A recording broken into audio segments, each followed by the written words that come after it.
IPhone 12 സീരീസിൽ വെച്ച് ഏറ്റവും ബെസ്റ്റ് ഓപ്ഷനായി വന്നിരുന്ന ഫോണായിരുന്നു ഐഫോൺ 12 പ്രോ മാക്സ്. അതായത് നമുക്ക് ഐഫോൺ 12, 12 മിനി, 12 പ്രോ എന്ന ഫോൺസുമായിട്ട് കമ്പയർ ചെയ്യുമ്പോൾ അതിനെക്കാട്ടിയെ കുറച്ചും കൂടെ ബെറ്റർ ഫീച്ചർ കിട്ടിയിരുന്ന ഒരു ഫോണായിരുന്നു ഐഫോൺ 12 പ്രോ മാക്സ് എന്ന് പറയുന്നത്. അതും ബെറ്റർ ഫീച്ചർ എന്ന് പറയുമ്പോഴത്തേക്കും ഈ ഡിസ്പ്ലേ വലുതായ കാര്യമോ അല്ലെങ്കിൽ ബാറ്ററി എന്ന് പറയുന്നത് കുറച്ചുകൂടെ വലിയ ബാറ്ററി ആണ്, ബെറ്റർ ബാറ്ററി ബാക്കപ്പ് കിട്ടുന്ന കാര്യമൊന്നുമല്ല ഞാൻ പറയുന്നത്. അതിന് പകരം ക്യാമറ എടുക്കുവാണെങ്കിൽ ക്യാമറയ്ക്കകത്ത് നല്ല ഇമ്പ്രൂവ്മെന്റ് കിട്ടിയിട്ടുണ്ടായിരുന്നു. കാരണം നമ്മുടെ മെയിൻ ക്യാമറയും അതിനകത്ത് ടെലിഫോട്ടോ ക്യാമറയും വ്യത്യസ്തമായി നിൽക്കുമായിരുന്നു ഐഫോൺ 12 പ്രോ മാക്സിനകത്ത്. ഇപ്പോൾ നമ്മൾ ബാക്കിലത്തെ ക്യാമറ ലേ ഔട്ട് നോക്കുവാണെങ്കിൽ ഐഫോൺ 12 പ്രോ ആയിട്ട് നോക്കാൻ നേരത്ത് അതിനകത്ത് 3 ക്യാമറ സിസ്റ്റമാണ് വരുന്നത്. അത് 3 12 മെഗാ പിക്സൽ ക്യാമറ തന്നെയായിരുന്നു. പക്ഷേ ഐഫോൺ 12 പ്രോ മാക്സിനകത്തുള്ള മെയിൻ ക്യാമറ എന്ന് പറയുന്നത് 12 മെഗാ പിക്സൽ ക്യാമറ ആണെങ്കിലും അതിന്റെ സെൻസർ കുറച്ചുകൂടെ വലിയൊരു സെൻസർ ആയിരുന്നു. പിന്നെ അത് മാത്രമല്ല, അതിനകത്ത് ഉപയോഗിച്ചിരിക്കുന്ന സ്റ്റെബിലൈസേഷൻ എന്ന് പറയുന്നത് ഒപ്റ്റിക്കൽ ഇമേജ് സ്റ്റെബിലൈസേഷന് പകരം sensor shift optical image stabilization ആയിരുന്നു ഉപയോഗിച്ചിരുന്നത്. അതായത് സെൻസർ സ്റ്റേബിലൈസ് ആവുന്ന രീതിയിലാണ് ചെയ്തിരുന്നത്. അപ്പോൾ അതുകൊണ്ട് തന്നെ ക്യാമറയ്ക്കകത്തുള്ള കിട്ടിയ അഡ്വാൻറ്റേജ് എന്ന് പറയുന്നത് ലോ ലൈറ്റ് ഫോട്ടോസ് നല്ലോണം ബെറ്റർ ആയി നിൽക്കുമായിരുന്നു ഐഫോൺ 12 പ്രോ മാക്സിനകത്ത്.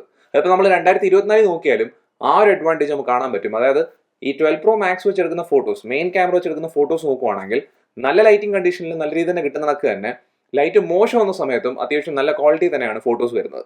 അപ്പോൾ ആ ഒരു ഫോട്ടോ അഡ്വാൻറ്റേജ് ഇപ്പോൾ ഇത്രയും വർഷം കഴിഞ്ഞിട്ടും ഈ ഫോണിന് കിട്ടുന്നുണ്ട്. അതായത് ഫോട്ടോ എടുക്കുന്ന സമയത്ത് ആ ഒരു ബെറ്റർ ക്വാളിറ്റി മെയിൻ ക്യാമറയ്ക്കകത്ത് വരുന്ന വലിയൊരു അഡ്വാൻറ്റേജ് ആണ്.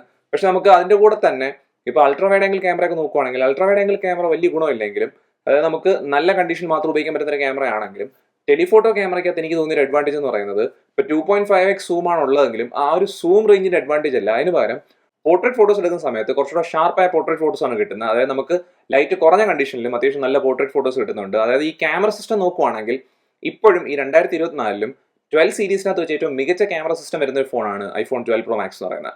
അപ്പോൾ നമുക്ക് ഫോട്ടോ എടുക്കുന്ന കാര്യത്തിനകത്ത് കിട്ടുന്ന അഡ്വാൻറ്റേജ് എന്നൊക്കെ തന്നെ വീഡിയോയിൽ നല്ല വീഡിയോ റെക്കോർഡിംഗ് വരുന്നുണ്ട്. പക്ഷേ വീഡിയോ റെക്കോർഡിങ്ങിന്റെ കാര്യം പറയുകയാണെങ്കിൽ 12 പ്രോ ആയിട്ട് കമ്പയർ ചെയ്യുകയാണെങ്കിൽ ഭയങ്കര വ്യത്യാസം പറയാൻ പറ്റത്തില്ല. ചെറിയൊരു ഇമ്പ്രൂവ്മെന്റ് ഉണ്ടെന്ന് മാത്രമേ പറയാൻ പറ്റൂ. പക്ഷെ എന്നാലും എനിക്ക് ഇതിന്റെ ക്യാമറ സിസ്റ്റം ഇപ്പോഴായാലും ഏറ്റവും ബെസ്റ്റ് ഒരു ക്യാമറ സിസ്റ്റം ആയിട്ടാണ് തോന്നിയിരിക്കുന്നത്. അത് ഈ ലൈഡർ സ്കാനർ ഒക്കെ ഉള്ളതുകൊണ്ട് അതിൻ്റെതായ ഫീച്ചേഴ്സ് ഒക്കെ ഉണ്ട്. പിന്നെ പോർട്രേറ്റ് ഫോട്ടോയ്ക്കുള്ള അഡ്വാൻറ്റേജും ലൈഡർ സ്കാനറിലാണ് വരുന്നത്. പിന്നെ ഞാൻ പറഞ്ഞേ, നമ്മുടെ വീഡിയോ റെക്കോർഡിങ്ങിനകത്ത് എപ്പോഴും നമുക്ക് ഐഫോൺസിന് ട്രസ്റ്റ് ചെയ്യാൻ പറ്റുന്ന ഒരു കാര്യമാണ്. അപ്പോൾ അതേക്ക് നിങ്ങൾക്ക് വീഡിയോ റെക്കോർഡിംഗ് ഒരുപാട് ഉണ്ടെങ്കിൽ ഈ 12 പ്രോ മാക്സ് എടുക്കുന്ന വീഡിയോ നല്ല തന്നെയാണ്. അതായത് 4K 60 FPS വീഡിയോസ് നല്ല ക്വാളിറ്റി ഉള്ള തന്നെയാണ്. പിന്നെ ഫ്രണ്ട് ക്യാമറയിലേക്ക് പോകാൻ നേരത്ത് ഫ്രണ്ട് ക്യാമറ എന്ന് പറയുന്നത് 12 മെഗാ പിക്സൽ ക്യാമറ തന്നെയാണ്. അതും ഫ്രണ്ട് ക്യാമറ വെച്ച് എടുക്കുന്ന സെൽഫീസും വീഡിയോസും ഇപ്പോഴായാലും നല്ല ക്വാളിറ്റി ഉണ്ട്. അപ്പോൾ അതുകൊണ്ട് തന്നെ ഈ ഫോണിന്റെ ഏറ്റവും സ്ട്രോങ് ഫീച്ചർ ആയിട്ട് ഇപ്പോൾ പറയാൻ പറ്റുന്ന ഒരു കാര്യം എന്ന് പറയുന്നത് ഇതിന്റെ ക്യാമറ സിസ്റ്റം തന്നെയാണ്. അത് കഴിഞ്ഞിട്ട് നമ്മൾ ഡിസ്പ്ലേയിലേക്ക് പോവുകയാണെങ്കിൽ ഞാൻ മുമ്പേ പറഞ്ഞായിരുന്നു, ഡിസ്പ്ലേ എന്ന് പറയുന്നത് വലിയൊരു ഡിസ്പ്ലേ ആയിരുന്നു. കാരണം ഇതൊരു മാക്സ് സൈസ്ഡ് ഫോൺ ആയതുകൊണ്ട് തന്നെ ഇതിനകത്ത് ഉപയോഗിച്ചിരിക്കുന്ന ഡിസ്പ്ലേ എന്ന് പറയുന്നത് ഏറ്റവും വലിയൊരു ഡിസ്പ്ലേ തന്നെ ആയിരിക്കും. അത് ഡിസ്പ്ലേയുടെ സൈസ് എന്ന് പറഞ്ഞാൽ 6.7 ഇഞ്ച് ആണ്. അത് ഇപ്പോഴായാലും ഏറ്റവും ബെസ്റ്റ് ക്വാളിറ്റി ഉള്ള ഒരു ഡിസ്പ്ലേ തന്നെയാണ്. അതായത് നമുക്ക് റെസൊല്യൂഷൻ നോക്കിയാലോ അല്ലെങ്കിൽ ഷാർപ്നെസ് നോക്കിയാലോ എല്ലാം പെർഫെക്റ്റ് ആയിട്ടാണ് വന്നേക്കുന്നത്. അപ്പോൾ നമ്മൾ കണ്ടന്റ് കാണുന്ന സമയത്തൊക്കെ നമുക്ക് നല്ലോണം എൻജോയ് ചെയ്യാൻ പറ്റുന്ന രീതി തന്നെയാണ് കിട്ടിയേക്കുന്നത്. അത് മാത്രമല്ല വ്യൂയിങ് ആംഗിൾസ് എടുത്താലോ അല്ലെങ്കിൽ നമുക്ക് എന്തെങ്കിലും കളർ ഷിഫ്റ്റിങ്ങോ അങ്ങനത്തെ കാര്യങ്ങളൊക്കെ കൊണ്ടു നോക്കിക്കഴിഞ്ഞാൽ അതിനകത്തൊന്നും പ്രശ്നമില്ല. പിന്നെ ഡിസ്പ്ലേക്കകത്ത് ഇഷ്യൂ വരുന്ന ഒരു കാര്യം എൻ്റെ പ്രോ മാക്സ് ഫോണിനകത്ത് ഞാൻ കണ്ടിട്ടില്ലായിരുന്നു. അതായത് അതൊരു അഡ്വാൻറ്റേജ് ഉള്ളൊരു കാര്യം തന്നെയാണ്. അത് ഡിസ്പ്ലേയുടെ ക്വാളിറ്റി വെച്ച് പറയുവാണെങ്കിൽ നിങ്ങൾ ഒട്ടും പേടിക്കേണ്ട ആവശ്യമില്ല. ഈ OLED ഡിസ്പ്ലേ എന്ന് പറയുന്നത് ഏറ്റവും ബെസ്റ്റ് ക്വാളിറ്റിയിൽ വർക്ക് ആവുന്ന ഒരു ഡിസ്പ്ലേ തന്നെയാണ്. അതായത് ഇപ്പോഴായാലും ഈ ഡിസ്പ്ലേയുടെ ക്വാളിറ്റി ഈ ഫോണിൻ്റെ ഒരു വലിയ അഡ്വാൻറ്റേജ് തന്നെയാണ്. പക്ഷേ ഡിസ്പ്ലേക്ക് ഒരു പോരായ്മയുണ്ട്. കാരണം എന്ന് വെച്ച് കഴിഞ്ഞാൽ ഈ ഫോൺ എന്ന് പറഞ്ഞാൽ ഒരു പ്രോ സീരീസ് ഫോണായിട്ടൊക്കെ ആപ്പിൾ മാർക്കറ്റ് ചെയ്തെങ്കിലും ഇതിൻ്റെ റിഫ്രഷ് റേറ്റ് നോക്കുവാണെങ്കിൽ, ഈ ഡിസ്പ്ലേയുടെ റിഫ്രഷ് റേറ്റ് നോക്കുവാണെങ്കിൽ 60 Hz വരെ പോകുന്നുള്ളൂ. ഇപ്പോൾ 60 Hz റിഫ്രഷ് റേറ്റ് എന്ന് പറയുന്നത് ഇപ്പോൾ നമുക്ക് ഈ ഫോൺ ഇറങ്ങിയ സമയത്തായാലും ബാക്കിയുള്ള ആൻഡ്രോയിഡ് ഫോൺസുമായിട്ട് കമ്പയർ ചെയ്യുമ്പോഴത്തേക്കും, അതായത് ആ ഒരു ഫ്ലാഗ്ഷിപ്പ് ലെവൽ ഫോൺസുമായിട്ട് കമ്പയർ ചെയ്തപ്പം അതിനകത്തൊക്കെ 120 Hz റിഫ്രഷ് റേറ്റ് കിട്ടുന്നുണ്ടായിരുന്നു. പക്ഷേ ഈ ഫോണിനകത്ത് ഇല്ലായിരുന്നു. അതിപ്പോൾ നമുക്ക് 2024 എടുക്കാൻ നേരത്ത് ഒരു 60 Hz ആയ ഒരു ഫോൺ എന്ന് പറയുമ്പോഴത്തേക്കും ഒരു പോരായ്മ തന്നെയാണ്. പക്ഷേ ഐഫോൺസിന്റെ കുഴപ്പം അതാണ്. ഐഫോൺസിനകത്ത് ഇപ്പോൾ നമുക്ക് പ്രോ സീരീസ് ഫോൺ അല്ലെങ്കിൽ ഇപ്പോഴായാലും നമുക്ക് 60 Hz റിഫ്രഷ് റേറ്റ് കിട്ടും. അപ്പോൾ അത് തന്നെയാണ് ഈ 12 പ്രോ മാക്സിലും ഉള്ളത്. അതിപ്പോൾ ഉപയോഗിക്കുന്ന സമയത്ത്, അതായത് ഇപ്പോൾ 2024 ഉപയോഗിക്കുന്ന സമയത്ത് എന്തെങ്കിലും പ്രശ്നമുണ്ടോ എന്ന് ചോദിച്ചു കഴിഞ്ഞാൽ അത് നമുക്ക് വലിയ കുഴപ്പമൊന്നുമില്ല. കാരണം വെച്ചാൽ നമുക്ക് സ്മൂത്ത് ആയിട്ട് തന്നെയാണ് എല്ലാം വർക്ക് ആവുന്നത്. നമുക്ക് ആ ഒരു OS ഒപ്റ്റിമൈസേഷൻ ഉള്ളതുകൊണ്ട് തന്നെ അങ്ങനത്തെ ഒരു പ്രശ്നമില്ല. പക്ഷേ നമ്മൾ 12 പ്രോ മാക്സ് ഇപ്പോൾ എടുക്കാൻ നോക്കുവാണെങ്കിൽ എന്തായാലും നമ്മളൊരു 13 പ്രോ അങ്ങനത്തെ ഫോണൊന്നും ആയിരിക്കത്തില്ല. അതിന് പകരം അതിൽ താഴെയുള്ള ഒരു ഫോൺ ആയിരിക്കും. അപ്പോൾ അതുകൊണ്ട് തന്നെ ഈ ഒരു 60 Hz ഒരു പ്രശ്നമുള്ള കാര്യമായിട്ട് പറയേണ്ട ആവശ്യമില്ല. എന്നാലും അതൊരു പോരായ്മ തന്നെയാണ് ഇതിൻ്റെ. പക്ഷേ എന്നാലും ഞാൻ പറഞ്ഞില്ലേ, ഇതൊരു പ്രശ്നമായിട്ട് പറയേണ്ടാത്ത കാര്യം എന്ന് വെച്ച് കഴിഞ്ഞാൽ ഈ ഫോണിന്റെ പെർഫോമൻസ് ഇപ്പോഴായാലും ഏറ്റവും നല്ലോണം തന്നെയാണ് കിട്ടുന്നത്. അതൊരു പെർഫോമൻസ് അഡ്വാൻറ്റേജ് ഉള്ള ഫോണാണ്. അതിനകത്ത് ഉപയോഗിച്ചിരുന്ന പ്രൊസസ്സർ എന്ന് പറഞ്ഞാൽ ആപ്പിളിന്റെ A14 ബയോണിക് ചിപ്സെറ്റ് ആണ്. പിന്നെ റാം എന്ന് പറഞ്ഞാൽ 6 GB റാം ഉണ്ട്. സ്റ്റോറേജ് തുടങ്ങുന്നത് 128 GB പിന്നെ അത് കഴിഞ്ഞ് വേറെ ഓപ്ഷൻസ് വരുന്നുണ്ട്. അത് നമ്മൾ ബേസ് വേരിയന്റ് 120 GB എടുത്താലും വലിയ കുഴപ്പമില്ല. കാരണം ആ ഒരു സ്റ്റോറേജ് എന്ന് പറഞ്ഞാൽ വലിയ കുറവായിട്ട് എനിക്ക് തോന്നിയിട്ടില്ല. പിന്നെ നമ്മൾ ഇവിടുത്തെ പെർഫോമൻസ് കാര്യത്തിലേക്ക് വരുവാണെങ്കിൽ നമ്മൾ ഇന്റൻസ് ആയിട്ട് ടാസ്ക് ചെയ്യണമെങ്കിൽ തന്നെ നമുക്ക് ലാഗോ അല്ലെങ്കിൽ സ്ലോ എന്ന കാര്യങ്ങളൊന്നും അധികം കാണാൻ പറ്റത്തില്ല. പിന്നെ ഫോൺ ഒരുപാട് ചൂടാകുന്ന ഒരു കാര്യം ശ്രദ്ധിച്ചിട്ടില്ലായിരുന്നു. അപ്പോൾ അതൊരു അഡ്വാൻറ്റേജ് തന്നെയാണ്. പിന്നെ റാം മാനേജ്മെന്റും നല്ലോണം തന്നെ കിട്ടുന്നുണ്ട്. അതായത് നമുക്ക് മെമ്മറിയിൽ അത്യാവശ്യം ആപ്പൊക്കെ ലോഡായി തന്നെ കിടക്കും. പിന്നെ അതിൻ്റെ കൂടെ തന്നെ ഈ ഫോണിൻ്റെ ഒരു ഏറ്റവും വലിയ എടുത്ത് പറയേണ്ട കാര്യം എന്ന് വെച്ച് കഴിഞ്ഞാൽ സോഫ്റ്റ്വെയർ സപ്പോർട്ട് എന്ന് പറയുന്നത് എന്തായാലും ഇനി ഒരു 3 വർഷത്തേക്കും കൂടി കാണും. അതായത് മിനിമം ഒരു 3 വർഷമെങ്കിലും സോഫ്റ്റ്വെയർ സപ്പോർട്ട് കിട്ടണം. അപ്പോൾ അങ്ങനത്തെ ഒരു അഡ്വാൻറ്റേജും ഈ ഫോണുണ്ട്. അതായത് പെർഫോമൻസ് സൈഡ് ഇങ്ങനെ നിൽക്കുന്നത് കണക്ക് തന്നെ ഈ ഫോണിൻ്റെ ബാറ്ററിയിലേക്ക് പോവുകയാണെങ്കിൽ ബാറ്ററി അഡ്വാൻറ്റേജ് ഈ ഫോണിനുണ്ട്. അത് ഈ ഫോണിൻ്റെ ബാറ്ററി കപ്പാസിറ്റി പറയുകയാണെങ്കിൽ 3687 mAh ബാറ്ററിയാണ് ഉപയോഗിച്ചേക്കുന്നത്. അതായത് അത്യാവശ്യം വലിയൊരു ബാറ്ററി തന്നെയാണ്. പിന്നെ നിങ്ങൾ മേടിക്കുന്ന ഫോണിൻ്റെ ബാറ്ററി കപ്പാസിറ്റി എന്ന് പറയുന്നത് ഇപ്പോൾ ഒരു 85% ഒക്കെ നിൽക്കുകയാണെങ്കിൽ പോലും നിങ്ങൾക്ക് എന്തായാലും ഒരു ദിവസമൊക്കെ ഒരു കുഴപ്പമില്ലാതെ ഉപയോഗിക്കാൻ പറ്റണം. അതായത് നമുക്ക് ഒരു ദിവസത്തെ ബാറ്ററി ബാക്കപ്പ് കിട്ടണം. അതും എൻ്റെ ഒരു ഉപയോഗത്തിനത് ഞാൻ ഉപയോഗിക്കുന്ന ഒരു മോഡറേറ്റ് യൂസേജ് സ്റ്റൈലാണ് ഉപയോഗിക്കുന്നത്. അതായത് ഒരുപാട് ഇൻറ്റൻസ് ആയ രീതിയിലൊന്നും അല്ല. പക്ഷെ അങ്ങനത്തെ ഒരു ഉപയോഗത്തിനകത്ത് എനിക്ക് ഒരു ദിവസമൊക്കെ ഒരു കുഴപ്പമില്ലാതെ കിട്ടുന്നുണ്ടായിരുന്നു. ബാറ്ററി ബാക്കപ്പ് കിട്ടുന്നുണ്ടായിരുന്നു. സ്ക്രീൻ ഓൺ ടൈമിൻ്റെ കാര്യം പറയുകയാണെങ്കിൽ 4.5 മണിക്കൂർ റേഞ്ചിലൊക്കെ സ്ക്രീൻ ഓൺ ടൈം കിട്ടുന്നുണ്ടായിരുന്നു. അതെനിക്ക് ബാറ്ററി ബാക്കപ്പിനകത്ത് ഒരു പ്രശ്നം തോന്നിയിട്ടില്ല. അതും ഈ ഫോണിൻ്റെ സ്ട്രോങ് അഡ്വാൻറ്റേജ് തന്നെയാണ്. പിന്നെ ചാർജിങ്ങിലേക്ക് പോവുകയാണെങ്കിൽ നമുക്ക് ചാർജ് ചെയ്യേണ്ട രീതി എന്ന് പറഞ്ഞാൽ വയർഡ് ചാർജിങ് നോക്കുവാണെങ്കിൽ ലൈറ്റ്നിങ് കേബിൾ വെച്ചാണ് ചാർജ് ചെയ്യുന്നത്. അതും ലൈറ്റ്നിങ് കേബിൾ വെച്ച് ചാർജ് ചെയ്യുന്ന സമയത്ത് അത്യാവശ്യം സമയം എടുക്കുന്നുണ്ട് ഈ ഫോൺ ചാർജായി വരാൻ വേണ്ടി. അതായത് ഫുൾ ചാർജ് ചെയ്യണമെങ്കിൽ 0 to 100% ചാർജ് ചെയ്യണമെങ്കിൽ ഒരു 2 മണിക്കൂറിന് മുകളിലേക്ക് സമയം എടുക്കുന്നുണ്ടായിരുന്നു 20 വാട്ട്സ് ചാർജർ വെച്ച് ചാർജ് ചെയ്യുമ്പോൾ. പക്ഷേ വയർലെസ് ചാർജിങ് സപ്പോർട്ട് ഉണ്ട്. അതിനങ്ങനെ മാക്സ് സേഫ് ചാർജിങ് സപ്പോർട്ടും കിട്ടുന്നുണ്ട്. അപ്പോൾ അങ്ങനത്തെ ഒരു ഉപയോഗം നിങ്ങൾക്ക് ഉണ്ടെങ്കിൽ, അതായത് മാക്സ് സേഫ് ചാർജിങ് ചെയ്യുന്ന വ്യക്തിയാണ് നിങ്ങളെങ്കിൽ ആ ഒരു കാര്യം ഈ ഫോൺ അത് കിട്ടുന്നുണ്ട്. ഇപ്പോൾ ബാറ്ററി സൈഡും എനിക്കൊരു പ്രശ്നം തോന്നിയിട്ടില്ല.